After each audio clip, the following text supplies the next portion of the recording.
Hello friends, welcome to Tanuj classes. आज हम discuss करेंगे क्लास 10th का chapter number 2 acid base and salt के बारे में। इस चैप्टर में जितने भी जो इंपॉर्टेंट टॉपिक्स हैं वो सारे इसमें मेंशन किए हुए हैं और ये जितने भी टॉपिक हैं एग्जाम ओरिएंटेड हैं, एग्जाम के लिए बहुत ही इंपॉर्टेंट टॉपिक्स हैं जो कि इनके आने की संभावना ज़्यादा रहती है। चलिए हम स्टार्ट करते हैं वीडियो। इसमें हम स्टार्ट करेंगे एसिड बेस और सॉल्ट के बारे में स्टडी करेंगे। एसिड क्या चीज़ होता है, बेस और सॉल्ट के बारे में क्या चीज़ें होती हैं। देखो, फर्स्ट ऑफ ऑल एसिड क्या चीज़ है, इसकी प्रॉपर्टी बता रखा है।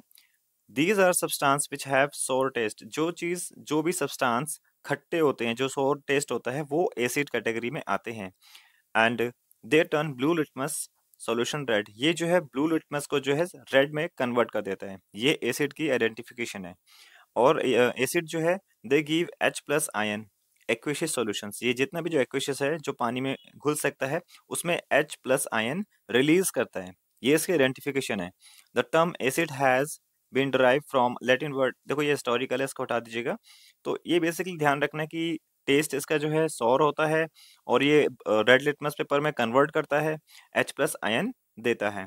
अच्छा, इसका एग्जाम्पल कुछ ये एग्जाम में एग्जैक्टली ये चीज जो है बहुत ही इंपॉर्टेंट है क्योंकि एग्जाम में इनके नाम डायरेक्टली 1 नंबर या 2 नंबर में पूछ लिए जाते हैं। फॉर्मूले के साथ इनके केमिकल, ये इनके केमिकल फॉर्मुलेज हैं। अच्छा, स्ट्रॉन्ग एसिड क्या होता है? HCl जो है सबसे स्ट्रॉन्ग एसिड होता है। फिर इसके बाद है सल्फ्यूरिक एसिड, फिर इसके बाद है जो है नाइट्रिक एसिड हो गया। तो ये जो है स्ट्रॉन्ग एसिड में आते हैं, इसको याद कर लीजिएगा, ये स्ट्रॉन्ग एसिड में आते हैं। फिर इसके बाद है वीक एसिड, CH3COOH। CH3COOH को बोलते हैं। ये जो है इसका सबसे ही जो है वीक में आता है, इसको एसिडिक एसिड के नाम से भी जानते हैं। फिर इसके बाद ऑक्सोलिक एसिड हो गया। फिर लैक्टिक एसिड। लैक्टिक एसिड है जितने भी दूध से बने हुए सामान होते हैं, सब्सटेंस होते हैं, उसके अंदर जो भी सब्सटेंस होता है वो लैक्टिक एसिड होता है। नेक्स्ट है कंसंट्रेटेड एसिड। क्या होता है? जिसमें having more amount of acid and less amount of water. जिसमें जिस सॉल्यूशन के अंदर एसिड की मात्रा अगर ज्यादा हो और वाटर की मात्रा कम हो तो वो कहलाता है आपका कंसंट्रिक एसिड। कंसंट्रेटेड एसिड को हम इस तरीके से समझ सकते हैं। देखो, इसको याद करने का तरीका है, सी कंसंट्रेटेड और डी से डायल्यूटेड। सी आता है 3 नंबर पे और डायल्यूटेड आता है 4 नंबर पे। तो यहाँ पे देखना है कि जो वाटर, ये ना एक्चुअली वाटर की क्वांटिटी से उसको बने ट्रिक बनाया हुआ है। तो जिसके अंदर वाटर की क्वांटिटी कम होगी, जिसके अंदर वाटर की क्वांटिटी कम होगी तो वो आपका कंसेंट्रिक एसिड हो गया, और जिसमें वाटर की क्वांटिटी ज्यादा होगी वो आपका डाइल्यूट हो गया। तो इसका मतलब यानी वाटर कम तो यानी एसिड ज्यादा, और इधर वाले में एसिड कम तो इसमें वाटर ज्यादा। तो ये मतलब, तो इसको याद करने का सबसे इजी तरीका है इसको याद करने का डाइल्यूट और एसिड का। ये एग्जाम में आता है कि डाइल्यूट एसिड क्या होता है, कंसंट्रिक एसिड क्या होता है, तो आप इस ट्रिक से याद भी कर सकते हैं। नेक्स्ट है बेस है। बेस क्या होता है? These are substance which are bitter taste. ये जो है टेस्ट में बिटर होते हैं, कड़वे होते हैं, एंड सोपी इन टच, तो ये सोपी होते हैं। इसके बाद ये जो है रेड लिटमस को जो है ब्लू लिटमस में कन्वर्ट करते हैं, और ये जो है वाटर के साथ OH नेगेटिव आयन रिलीज करते हैं। एक्वियस सॉल्यूशन मतलब जितने भी जो है पानी में मिल सकते हैं उनके साथ ये O नेगेटिव आयन निकालता है, रिलीज करता है, तो उसको हम बेस बोलते हैं। अच्छा, स्ट्रॉन्ग बेस की हम बात करते हैं। स्ट्रॉन्ग बेस के अंदर आता है sodium hydroxide, potassium hydroxide, calcium hydroxide. ये जितने भी हैं सारे स्ट्रॉन्ग हैं, ये बहुत ही मोस्ट इंपोर्टेंट है। इसके बाद वीक बेस आता है आपका NH4O, अमोनियम हाइड्रोक्साइड। ये आपका वीक एसिड हो गया। Alkali, most important. देखो ये पूछा भी जाता है एल्कली क्या चीज होता है। These are base and which are soluble in water. यानी ऐसे बेस, देखो बेस तो सारे हैं लेकिन ऐसे बेस जो पानी के अंदर डिसॉल्व हो जाए, जो पानी के अंदर डिसॉल्व हो जाए बेस, उनको हम जो है एल्कली बोलते हैं। ठीक है।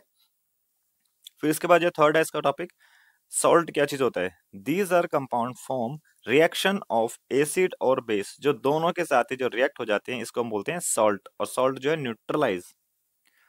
सॉल्ट के एग्जांपल हैं NaCl सॉल्ट। ये बेसिकली सॉल्ट, ये इसका कॉमन नेम ही सॉल्ट होता है। जो नमक हम खाने वाला यूज करते हैं ये वो NaCl वो वाला सॉल्ट है। एंड ये भी सॉल्ट है। क्लोरीन, ये सॉल्ट, सोडियम जिसमें आ जाता है वो सॉल्ट कैटेगरीज में आता है। तो ये सॉल्ट के एग्जांपल्स हैं। इसके बाद जो है फोर्थ टॉपिक आता है इंडिकेटर्स। तो इंडिकेटर्स जो है इस चैप्टर का बहुत ही इंपॉर्टेंट है। इंडिकेटर्स कितने टाइप के होते हैं, इसका क्या क्या यूजेस होता है। And there are substance which change colour smell in different type of substance. या तो वो कलर चेंज करें या फिर उसको स्मेल से आइडेंटिफाई करें। उन इंडिकेटर्स के बारे में पढ़ते हैं। ठीक है। टाइप ऑफ इंडिकेटर्स पढ़ेंगे, कितने टाइप के होते हैं। तो बेसिकली इंडिकेटर होते हैं 3 टाइप से। एक natural indicator, synthetic indicator and olfactory indicator होता है। नेचुरल इंडिकेटर वो होता है जो found in nature, in plants में होता है। फॉर एग्जांपल इसके लिटमस, रेड कैबेज हो गया, तो ये जितने भी सारे हैं आपके नेचुरल फॉर्म में आते हैं। टर्मरिक हो गया, सिंथेटिक में आते हैं। दीज आर केमिकल सब्सटेंस, ये सारे केमिकल द्वारा प्रिपेयर किए जाते हैं। मिथाइल ऑरेंज हो गया, ये फिनोल्फेथलीन हो गया, ये जितने भी हैं सारे आपके केमिकल इंडिकेटर्स हैं सारे। ओल फैक्ट्री जिसको जो है स्मेल से आइडेंटिफाई करें। This substance have difference order and acid और बेस। ऑर्डर मतलब स्मेल से जो है इसको आइडेंटिफाई करें। देखिए कुछ एग्जांपल हैं इसके, इसमें समझना यह है ये इंडिकेटर्स हैं सारे, एंड ये स्मेल और कलर। देखो जितने भी स्मेल हैं ये सारे ओल फैक्ट्री को इंडिकेट करेंगे। स्मेल वाले हैं ये सिर्फ ओल फैक्ट्री के लिए, बाकी सब कलर के लिए, मतलब नेचुरल और सिंथेटिक जो है वो कलर को बताते हैं। लिटमस की हम बात करते हैं। लिटमस जो है, रेड लिटमस पेपर, वो एसिड को बताएगा। और ब्लू मतलब जो ब्लू में कन्वर्ट हो रहा है, यानी आपका लिटमस पेपर जो है ब्लू से रेड में कन्वर्ट हो रहा है तो वो एसिडिक बताएगा, और वो ब्लू में कन्वर्ट हो रहा है तो वो आपका बेसिक नेचर बताता है। रेड कैबेज हो गया, ये एसिड में रेड कलर बताएगा, बेसिक में जो है ग्रीन रंग बताएगा। तो सभी के जो कलर्स इसमें जो है दिए हुए हैं, मेनली जो टर्मरिक हो गया, ये एसिडिक के साथ कोई चेंज नहीं करता है। बेस के साथ ये रेड रंग बताता है, रेड रंग को कन्वर्ट हो जाएगा अगर टर्मरिक तो इसका मतलब वो बेस है। फिर इसके बाद ये केमिकल्स वाले हैं, ये कलरलेस होता है, फिर पिंक कर देता है इसको बेस में। तो जितने भी हैं, अब इसमें बात करते हैं ऑल फैक्ट्री का। ऑल फैक्ट्री जो है, और ऑनियन की बात करते हैं। ये जिसका जो ऑनियन का जो स्मेल होता है, तो उससे हम आइडेंटिफाई करते हैं ये एसिडिक होता है। और बेसिक में डालने पर वो नो स्मेल, वो स्मेल देना बंद कर देता है। ठीक है, क्लोव, ये लौंग वगैरह हो गया, तो ये जो है स्मेल से हम इसको आइडेंटिफाई करते हैं। तो ये तीन टाइप के इंडिकेटर्स हैं जो इसमें मेनली, जो इसमें लिटमस हो गया, टर्मरिक हो गया, ऑनियन और क्लोव, ये ज्यादातर एग्जाम में पूछे जाते हैं। इसके बाद है chemical property of acid and base. Base की जो है केमिकल प्रॉपर्टी क्या होती है, वो कैसे जो है रिएक्ट करती हैं।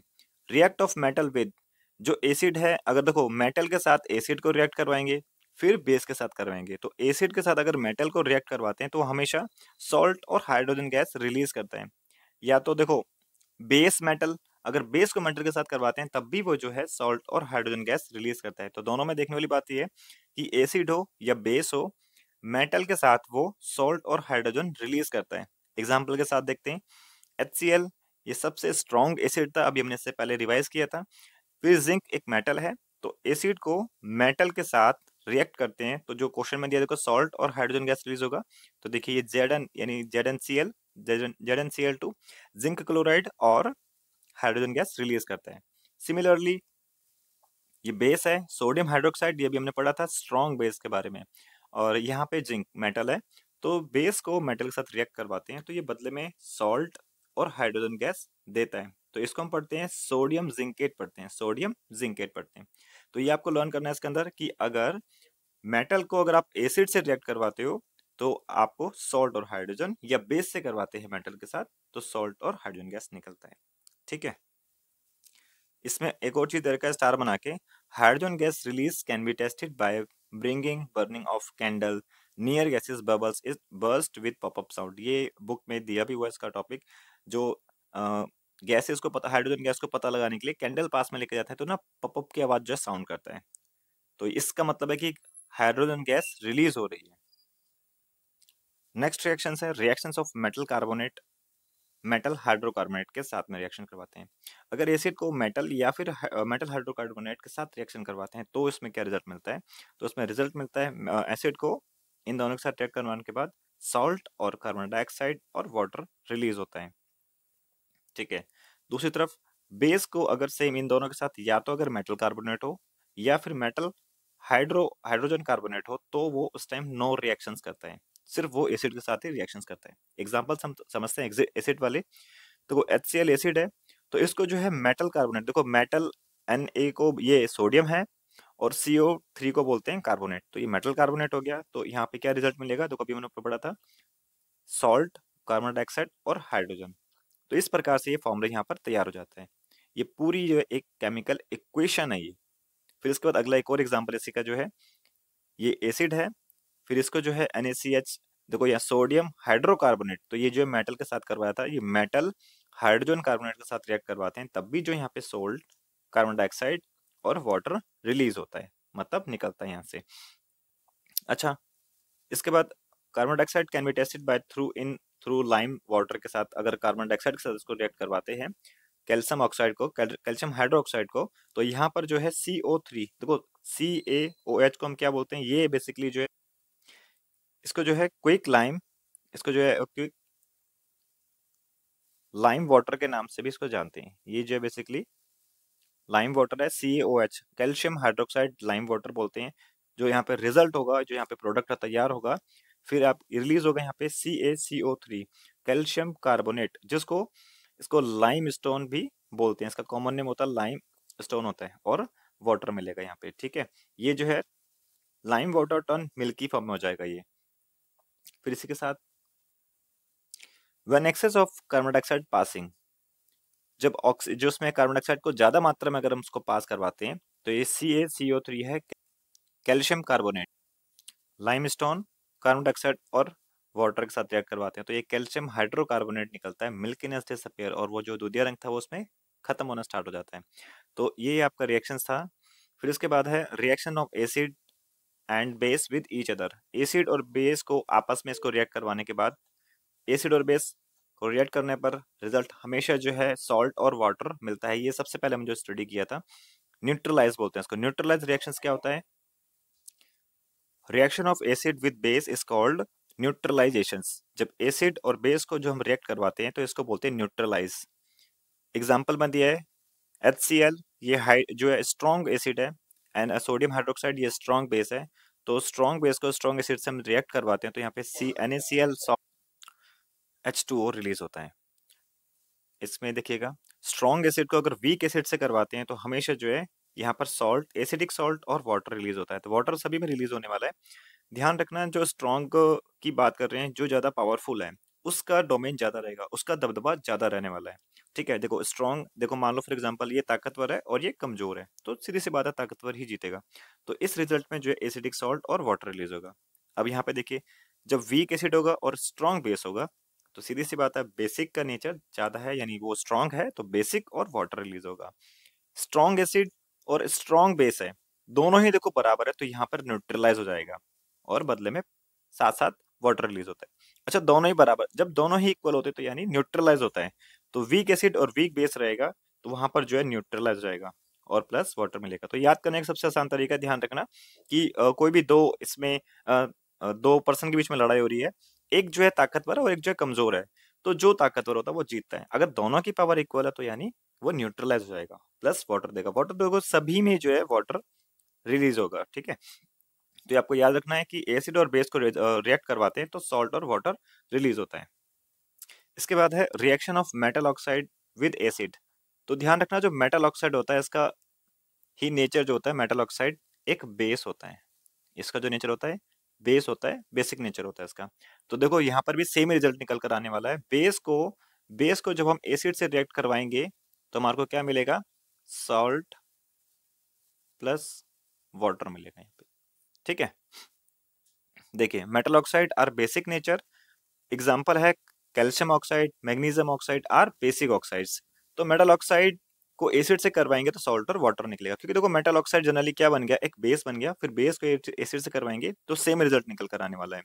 एग्जाम्पल से समझते हैं, तो CaO यानी कैल्शियम ऑक्साइड, ये एक बेस है, और इसको एसिड से रिएक्ट करवाएंगे तो यहाँ पर कैल्शियम कैल्शियम क्लोराइड और वाटर निकल कर यहाँ पे तैयार हुआ, तो यानी सॉल्ट और वाटर तैयार हुआ। तो आपको इस तरीके से लर्न करना। नेक्स्ट है इसका reaction of non metallic oxide. तो नॉन मेटेलिक ऑक्साइड का मतलब है, नॉन मेटल का मतलब वो एसिड था, बेस था, तो नॉन मेटल आपका एसिड रिएक्ट करेगा। ये जो इसका नेचर जो है एसिड होने वाला है, तो एसिड को बेस के साथ रिएक्ट करवाएंगे तो यहाँ पर भी सेम ही कंडीशन है, सॉल्ट प्लस H2O यानी वाटर यहाँ पे रिलीज होने वाला है। नॉन मेटल, जितने भी नॉन मेटेलिक ऑक्साइड्स होते हैं सारे ही जो है नेचर में एसिडिक होते हैं, ठीक है। नॉन मेटल ऑक्साइड और बेस को रिएक्ट करवाएंगे तो सॉल्ट और वाटर मिलेगा। एग्जाम्पल से समझते हैं, carbon dioxide and calcium hydroxide react करवाएंगे तो यहाँ पे निकले क्या आएगा, CaCO3 and H2O। CaCO3 basically limestone होता है, CO2 ये गैस है कार्बन डाइऑक्साइड, और ये बेसिकली नॉन मेटल है, तो एसिड नेचर हो गया इसका। और यहाँ पर बेस से कैल्शियम हाइड्रोक्साइड, देखो OH के आयन इसमें दिख रहे हैं, जहां पर भी OH के आयन दिख जाएं तो इसका मतलब वो नेचर में जो है बेस नेचर है। ठीक है, अब इसको यहाँ समझते हैं, इसको यहाँ से समझते हैं। देखो ये बहुत ही इंपॉर्टेंट टॉपिक है, बहुत ही, क्योंकि चैप्टर का पूरा बेस इसी पे ही टिका हुआ है। इसी के बेस पे जो यहाँ पे रिएक्शंस होने वाली हैं, यहाँ पे बोला हुआ है रिएक्शंस ऑफ एसिड, रिएक्शन करवाने एसिड के साथ रिएक्ट करवाने वाले हैं। अगर एसिड को मेटल कार्बोनेट से रिएक्ट करवाते हैं, ये इससे पहले हमने देखो सभी पढ़ रखा है, यहाँ पे एक समरी दिया हुआ है इसका। तो एसिड को मेटल कार्बोनेट से करवाते हैं तो सॉल्ट, कार्बन डाइऑक्साइड और वाटर मिलेगा। ठीक है, फिर एसिड को अगर मेटल से करवाते हैं सॉल्ट और हाइड्रोजन मिलेगा। एसिड को मेटल हाइड्रोजन कार्बोनेट से करवाते हैं तो सॉल्ट, कार्बन डाइऑक्साइड और वाटर मिलता है। एसिड को मेटल ऑक्साइड से करवाते हैं तो देखो मेटल ऑक्साइड क्या था, नेचर में बेस होता है, तो बेस से करवाएंगे तो सॉल्ट और वाटर मिलेगा। फिर एसिड को बेस से करवाएंगे तो सॉल्ट और वाटर मिलेगा। तो सभी में ध्यान रखने वाली बात यह है, देखो यहाँ पे वाटर, सभी में यहाँ पे देखो सॉल्ट, सॉल्ट तो कॉमन है, सभी में सॉल्ट आ रहा है। ठीक है, बाकी ध्यान रखना है कि एसिड को अगर बेस से करवाते हैं तो हाइड्रोजन गैस भी साथ साथ रिलीज होता है वाटर के। ठीक है, इसका देखो सेम सिमिलरली जो बेस के साथ हम पढ़ते हैं, बेस में है सेम, बेस को मेटल से करवाएंगे तो सॉल्ट और हाइड्रोजन मिलेगा। बेस को मेटल कार्बोनेट से करवाते हैं या फिर मेटल हाइड्रोजन कार्बोनेट से करवाते हैं तो दोनों ही सिचुएशंस में नो रिएक्शंस होने वाली है। बेस को एसिड से करवाएंगे तो सॉल्ट और हाइड्रोजन होने वाला है। बेस को नॉन मेटेलिक ऑक्साइड से करवाएंगे तो इसका जो नेचर है एसिड नेचर है, तो एसिड को बेस से करवाएंगे तो सॉल्ट और हाइड्रोजन गैस निकल कर तैयार होगा। तो देखो ध्यान रखना, ये बहुत ही मोस्ट इंपोर्टेंट है, इसको आप लर्न कर लीजिएगा एग्जाम में, इसकी यानी इसकी आपको बहुत ज्यादा हेल्प पड़ेगी। नेक्स्ट है, इसमें ध्यान देना है कि जो आयंस होते हैं, व्हाट डू ऑल एसिड और बेस हैव इन कॉमन, दोनों में देखो कॉमन क्या चीज होता है। All acid have H plus ion release होते हैं, ये इसमें कॉमन है, यानी सभी एसिड के अंदर H प्लस आयन होते हैं, H पॉजिटिव आयन होते हैं। इसके बाद acid produce H positive ion in soluble which are the responsible for their acidic properties, वो H प्लस आयन रिलीज करता है। दूसरी तरफ all base have O negative यानी OH नेगेटिव, इसको बोलते हैं हाइड्रोक्साइल आयंस बोलते हैं इन कॉमन, यानी जितने भी जो बेस होते हैं सभी के अंदर OH नेगेटिव यानी हाइड्रोक्साइड आयन होते हैं। जितने भी एसिड हैं H प्लस और बेस हैं O नेगेटिव आयन होते हैं। नेक्स्ट है एसिड और बेस इन वाटर सॉल्यूशंस। अब एसिड को या फिर बेस को वाटर सॉल्यूशन से करवाएंगे तो उसमें क्या रिएक्ट होने वाला है। देखिए इस वीडियो में जितने भी जो इंपॉर्टेंट जो टॉपिक्स हैं ना सारे हमने इसमें कवर किए हैं, ताकि एग्जाम में आपका ऐसा कोई भी टॉपिक छूटे ना जिसकी वजह से आपके जो है मार्क्स में थोड़ा सा कमी आए। तो इसमें सारी चीजें हैं कि उसको आप लर्न कर लोगे, जितने भी मैंने आपको फॉर्मूले इसमें मैंने बताए हैं, अभी जो रिएक्शंस आई सारी इक्वेशंस आई थी केमिकल इक्वेशंस, तो इनको भी फर्स्ट ऑफ ऑल आपको सभी को ना स्टार बना के उसको लर्न कर लीजिएगा, बहुत ही इंपॉर्टेंट है सारी। ये इतने बड़े चैप्टर को समरी में समझाने का सबसे बेस्ट इसमें ट्रिक इसमें डाल रखी है। चलिए देखते हैं, एसिड और बेस को वाटर के साथ रिएक्ट करवाते हैं तो क्या होता है। Acid produce H positive ion होता है प्रेजेंस ऑफ वाटर के अंदर, and H positive ions can not exist alone, अगर वो मतलब वो सिमिलरली अकेले नहीं होते हैं, मतलब सिंगल रिएक्ट नहीं करते हैं। They exist has H3O positive, जिसको बोलते हैं हाइड्रोनियम आयन के पेयर में रहते हैं। तो H प्लस को अगर वाटर के मॉलिक्यूल से रिएक्ट करते हैं तो H3O पॉजिटिव आयन निकल कर रिलीज होता है, जिसको हम हाइड्रोनियम आयन बोलते हैं, राइट। तो सिमिलरली HCl ये एसिड है, वाटर से करवाएंगे, एसिड को वाटर से रिएक्ट करवाएंगे तो बेसिकली पेयर में रहेगा, देखो सिंगल H प्लस आयन नहीं रिलीज होने वाला, वो एक मॉलिक्यूल्स में जो है रिलीज होगा। तो हाइड्रोनियम आयंस प्लस क्लोरीन में ये स्प्लिट हो जाएगा। दूसरी तरफ base when dissolve in water give OH negative hydroxide negative ion release करता है।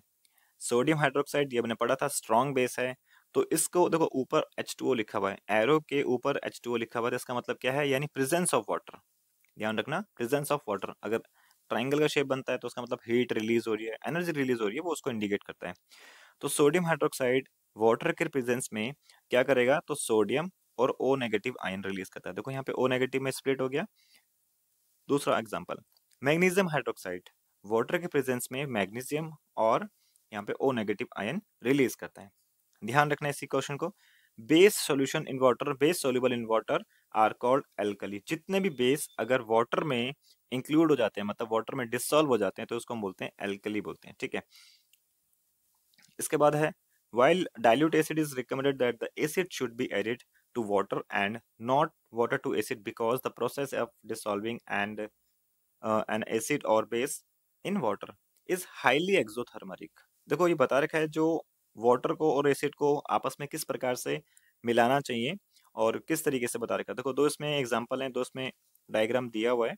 एसिड है, फिर उसके ऊपर से वाटर डाल रहे हैं, मतलब एक ग्लास में एसिड भरा हुआ है और ऊपर से वाटर डाल रहे हैं। क्या ये एक्सपेरिमेंट, क्या इस तरीके से हम जो है रिएक्शंस करवा सकते हैं? ये बहुत ही खतरनाक साबित हो सकता है। रीजन, क्योंकि एसिड जो होता है एक बहुत ही ज्यादा हाईली रिएक्टिव होता है और उसके अंदर वाटर का ड्रॉप डालते हैं तो इसमें जो है ब्लास्ट यानी ब्रिटल होने के चांसेस ज्यादा होता है। बल्कि जो सही तरीका है एक्सपेरिमेंट करने का, जो रिएक्शंस करने का, वाटर के अंदर एसिड के जो ड्रॉप डाल डाल के करते हैं। क्योंकि देखो एसिडिक जो क्या है इसका हाईली फ्लेमेबल या फिर जो हाईली रिएक्टिव होता है, तो उसको हम वाटर में डायरेक्टली डालेंगे तो उसमें कोई दिक्कत नहीं है।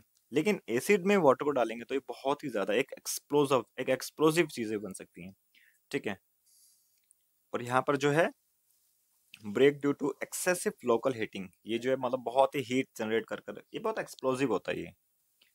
एडिंग वाटर टू एसिड में, अगर वाटर में एसिड को अगर हम डालेंगे तो क्या संभावना हो सकती है? Cause mixture to splash out, तो ये जो है मिक्सचर जो है स्प्लैट आउट बाहर निकल सकता है या फिर ग्लास को भी तोड़ सकता है ये, ठीक है। दूसरी तरफ समझते हैं कंसंट्रेशन ऑफ डाइल्यूशन क्या चीज होता है। मिक्सिंग एन एसिड और base with H2O result decrease of concentration of H3O negative और H3O पॉजिटिव या फिर OH नेगेटिव पर वॉल्यूम्स। तो समझना यह है, जब इसमें मैंने पहले बताया था कंसंट्रिक मतलब जिसमें जो है लेस अमाउंट ऑफ वाटर होता है, कंसंट्रिक मतलब इसमें लेस अमाउंट ऑफ वाटर होता है और ज्यादा इसमें जो है एसिड होता है। दूसरी तरफ हम बात करते हैं डाइल्यूजन क्या होता है, जिसमें जो है वाटर की मात्रा ज्यादा हो और बेस की मात्रा इसमें कम हो, बेस की मात्रा इसमें कम हो, तो उसको हम बोलेंगे डाइल्यूजन बोलते हैं, ठीक है। नेक्स्ट है strength of acid and base. Strength of acid और base can estimated using universal indicator के माध्यम से। अभी इसमें टॉपिक में समझते हैं आगे। देखिए universal indicators, it is mixture of several indicator, it show different color at different concentrations of H positive ion in the solutions। जितने भी जो इंडिकेटर्स होते हैं इनके कलर वाइज इसमें देखना है कि पीएच स्केल के बारे में पढ़ना है। PH scale generally scale for measuring H positive ion concentration in a solutions। P in pH stand for potence, a German word which mean power। तो जो पीएच का जो मीन्स होता है, पीएच का मीन्स होता है power of hydrogen, power of hydrogen होता है। तो पीएच हम बात करते हैं, बुक में एक पीएच स्केल भी बना रखा है। अगर मैं यहाँ पे पीएच स्केल बनाने की कोशिश करता हूँ तो 0, 7, 14, यहाँ पर और भी बहुत सारे इसमें जो नंबर्स हैं, राइट। समझना आप इसमें ये चीज है, देखो 0 से 7 तक होता है तो ये एसिड होता है। 0 से 7 के बीच में अगर लाई करता है तो ये एसिड नेचर होता है, और 7 से 14 के बीच में लाई करता है तो ये आपका बेस नेचर होता है। तो 7 से 14 बेस होता है। तो जैसे मान लो हम बात करते हैं इसमें 6 हो गया तो वो थोड़ा सा कम यानी वीक एसिड हो गया। 5 की हम बात करते हैं वो थोड़ा सा और हाई हो गया, मतलब ज़्यादा एसिडिक हो गया। अगर मैं एरो की तरफ से बताता हूँ, जितना 7 से 0 की तरफ जाएगा वो उतना उसमें एसिडिक, हाईली एसिडिक बनना स्टार्ट कर देगा। अगर हम 7 से 14 की तरफ जाते हैं, इधर साइड में हम जाते हैं, तो वो उतना बेसिक बनना स्टार्ट कर देगा, वो स्ट्रॉन्ग बेसिक, यानी 7 से 14 की तरफ हार्ड बेसिक बनना स्टार्ट करेगा। हमने एग्जाम्पल पढ़े थे कि जो है HCl के बारे में हम पढ़ा था जो स्ट्रॉन्ग बेस है, तो देखो तभी यहाँ पे जो है 1 के नियर बाय लाई कर रहा है, राइट। फिर इसके बाद में हमने एक सोडियम हाइड्रोक्साइड की हम बात करी थी जो स्ट्रॉन्ग बेस है, जो स्ट्रॉन्ग बेस है तभी वो 14 के नियर बाय लाई करता है। अच्छा हम 7 की बात करते हैं। 7 के लमसम जो है वाटर बेसिकली जो है एक न्यूट्रलाइज है जो 7 के आसपास लाई करते हैं। तो उसमें समझना है पीएच न्यूट्रलाइज, पीएच 7 जो न्यूट्रलाइज सोल्यूशन होता है, and less than 7 acidic solution होता है। लेस देन 7 जो है एक एसिडिक सॉल्यूशन होता है, राइट। तो जितना लेस देन 7 होगा, मोर देन 7 तो वो बेसिक सॉल्यूशन होता है, 7 से ज्यादा होगा तो बेसिक सॉल्यूशन होगा। अब यहाँ पे समझना है कि H पॉजिटिव आयन कंसंट्रेशंस के बारे में समझना है। जितना ज्यादा इसके अंदर H आयन पॉजिटिव होगा वो उतना ज्यादा जो है हाईली एसिडिक होगा। देखिए ये जो है वीक एसिड है और यहाँ पर जो है स्ट्रॉन्ग एसिड है।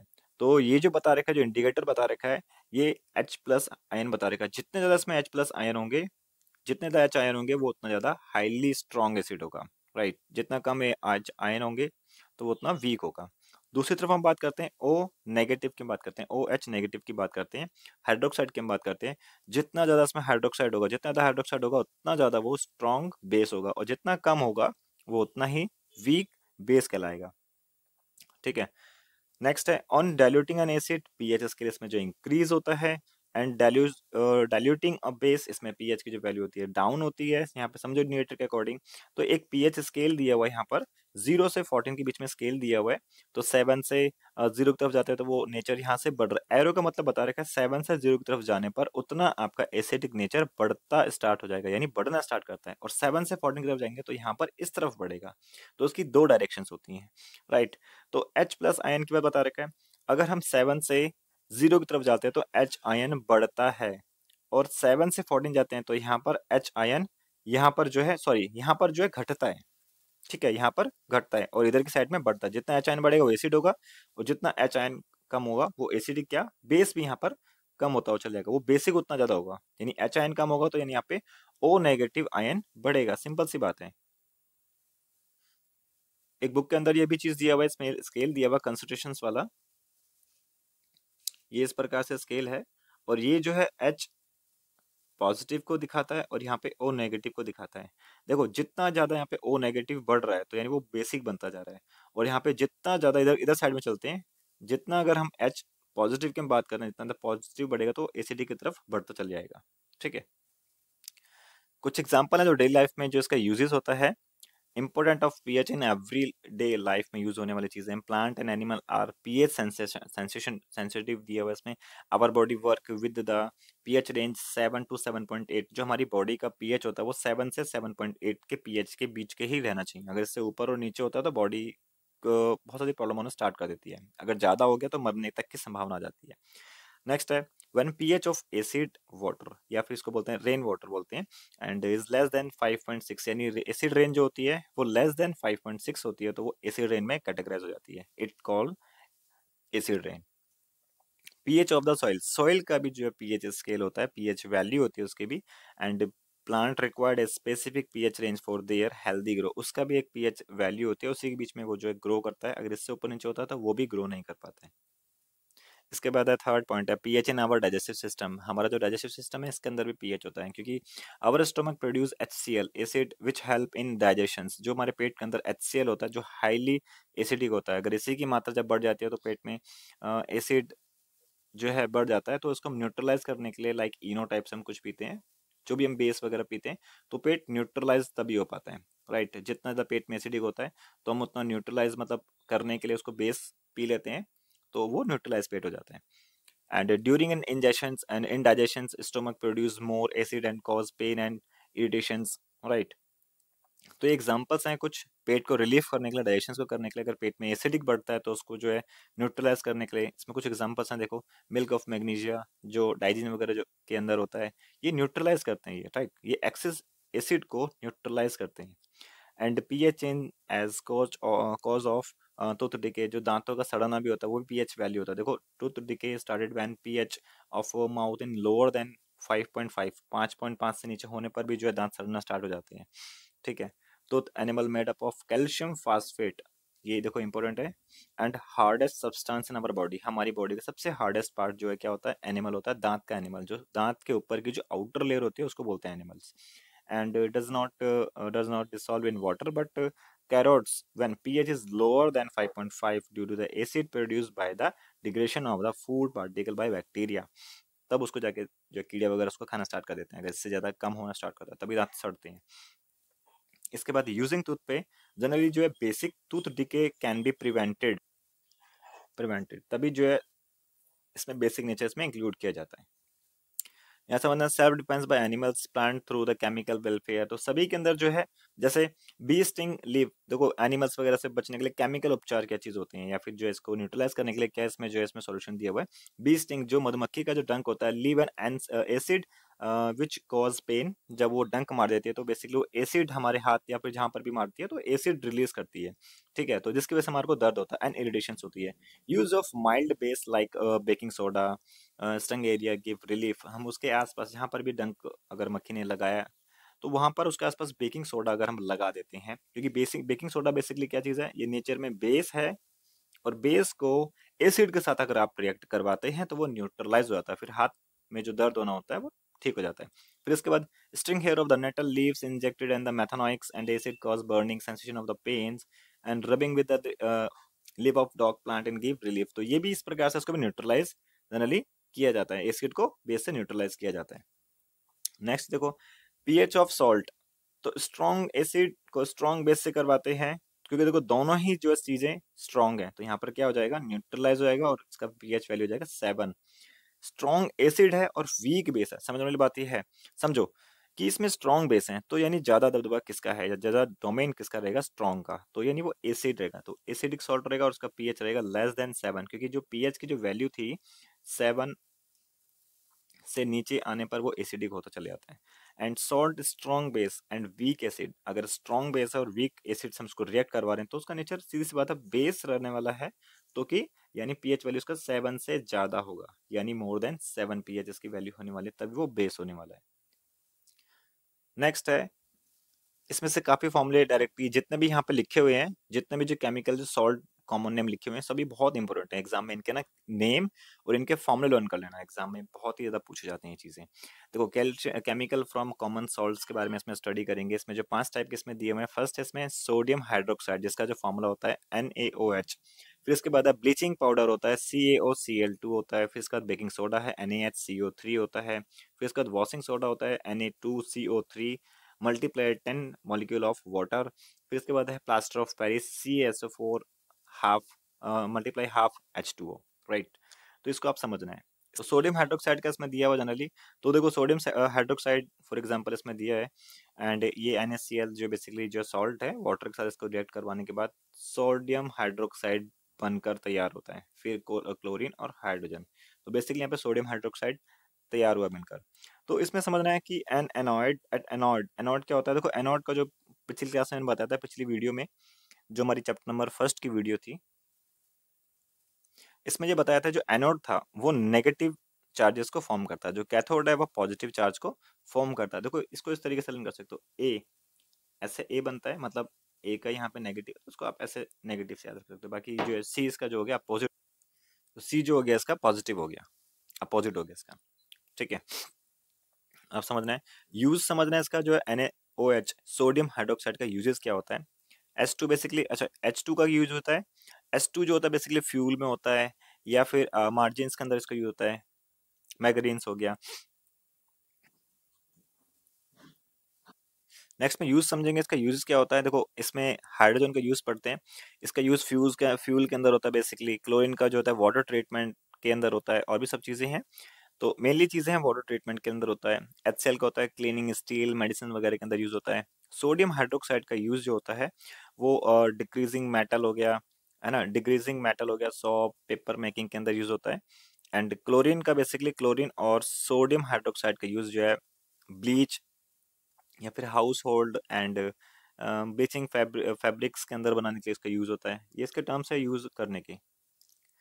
फिर नेक्स्ट है इसके अंदर, नेक्स्ट टॉपिक था ब्लीचिंग पाउडर, था पहला सोडियम हाइड्रोक्साइड था, फिर सेकंड है इसका ब्लीचिंग पाउडर। ब्लीचिंग पाउडर का फॉर्मूला देखो, सभी के जो केमिकल फॉर्मूले हैं वो लर्न कर लीजिएगा, बार बार कह रहा हूँ केमिकल फॉर्मूले लर्न कर लीजिएगा, मैंने इसमें अच्छे से समझा रखा है ताकि आपको कोई भी एग्जाम में कंफ्यूजन ना हो, तो इसको आप बार बार लिख कर प्रैक्टिस कर लीजिएगा।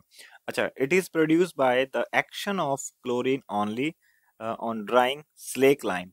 इसमें देखिए जो है कैल्शियम हाइड्रोक्साइड को जो है क्लोरीन से रिएक्ट करवाते हैं, तो यहाँ पर क्या फॉर्म हो रहा है, CaOCl2, यहाँ पर ब्लीचिंग पाउडर फॉर्म हो रहा है, राइट। इसका यूज कहाँ होता है, bleaching bleaching cotton and linen in textile industry के अंदर यूज होता है इसका, पेपर फैक्ट्री के अंदर यूज होता है, एंड केमिकल इंडस्ट्री के अंदर एंड इन्फेक्टेड ड्रिंकिंग वाटर के अंदर इसका यूज होता है, ब्लीचिंग पाउडर का यूज होता है, जिसका जो केमिकल फॉर्मूला है CaOCl2।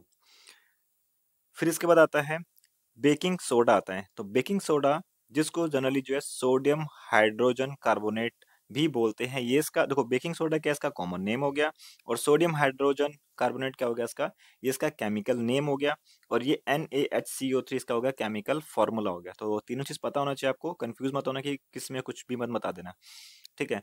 तो ये बनता कैसे है, फॉर्म कैसे होता है? तो नमक यानी सॉल्ट, फिर वाटर, कार्बन डाइऑक्साइड और नाइट्रेट को हम रिएक्ट करवाते हैं तो यहाँ पर निकलता है NH4Cl और साथ साथ में निकलता है NaHCO3। तो यहाँ पर जो है बेकिंग सोडा तैयार होता है। ठीक है, तो आपको इसकी केमिकल इक्वेशन से इनको निकालना भी आना चाहिए कि किस प्रकार से ये चीजें फॉर्म होती हैं।